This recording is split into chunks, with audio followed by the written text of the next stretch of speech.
fim dos tempos, a extrema impiedade dos últimos dias. Episódio 7. As características das pessoas profanas. E a base deste episódio está escrito em 2 Timóteo capítulo 3, versículo 2.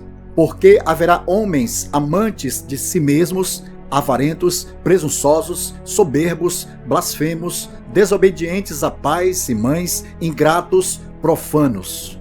Sétima característica: pessoas profanas. Profano é tudo aquilo que transgride as regras sagradas. É o que se torna contrário ao respeito devido às coisas de Deus e de sua palavra. Uma pessoa profana não tem a salvação em Cristo Jesus como propósito, pois ela vive uma vida mundana, às vezes louva e celebra a Deus, mas gosta de ouvir músicas profanas. Uma pessoa profana pode até frequentar a igreja de Deus, mas não faz parte verdadeiramente do corpo de Cristo.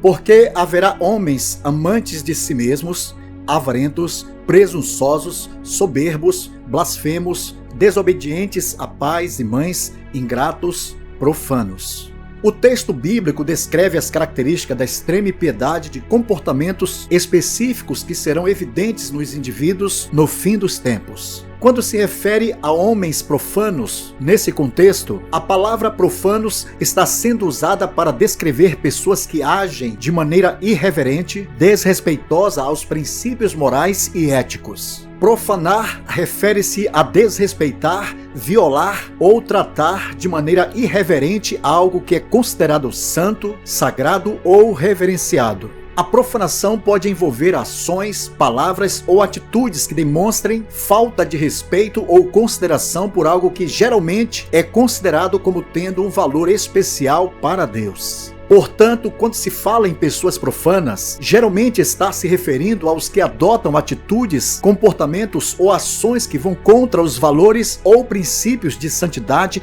da palavra de Deus. Assim, no contexto bíblico, homens profanos se refere a indivíduos que se afastaram dos valores sagrados, adotando comportamentos e atitudes que são contrários ao que é considerado santo, correto e respeitável nas escrituras sagradas. Essa característica extrema de impiedade destaca diversos comportamentos indesejados que, segundo o texto, caracterizarão as pessoas no fim dos tempos. Portanto, somos advertidos pela palavra de Deus no cuidado de não incorrermos nesse pecado tão grave.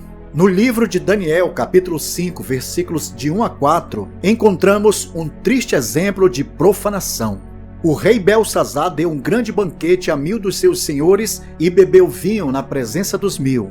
Havendo Belsazar provado o vinho, mandou trazer os vasos de ouro e de prata que Nabucodonosor, seu pai, tinha tirado do templo que estava em Jerusalém, para que bebessem neles o rei, os seus príncipes, as suas mulheres e concubinas. Então trouxeram os vasos de ouro que foram tirados do templo da casa de Deus e beberam neles o rei, os seus príncipes, as suas mulheres e concubinas. E deram louvores aos deuses de ouro, de prata, de bronze, de ferro, de madeira e de pedra.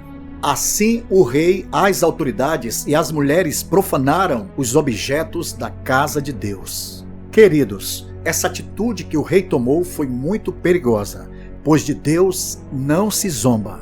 Na mesma hora apareceram os dedos de mão de homem e escreviam defronte do castiçal, na parede do palácio real, e o rei via a parte da mão que estava escrevendo. Então mudou-se o semblante do rei e os seus pensamentos o turbaram. As juntas dos seus lombos se relaxaram e os seus joelhos batiam um no outro. Então Daniel foi introduzido à presença do rei, revelou o escrito da parte de Deus e deu a sentença de juízo sobre ele e seu reino, dizendo: Este, pois, é o escrito que se escreveu: Mene, Mene, Tekel e Parsim. Esta é a interpretação daquilo. Mene, contou Deus o teu reino e o acabou.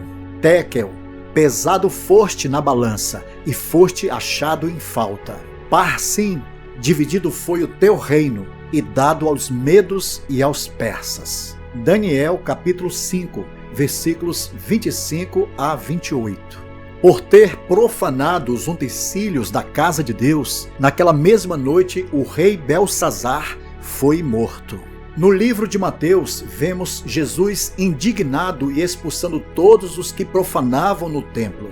E entrou Jesus no templo de Deus e expulsou todos os que vendiam e compravam no templo, e derribou as mesas dos cambistas e as cadeiras dos que vendiam pombas. E disse-lhes: está escrito, a minha casa será chamada casa de oração, mas vós a tendes convertido em covil de ladrões. Mateus capítulo 21, versículos de 12 a 13.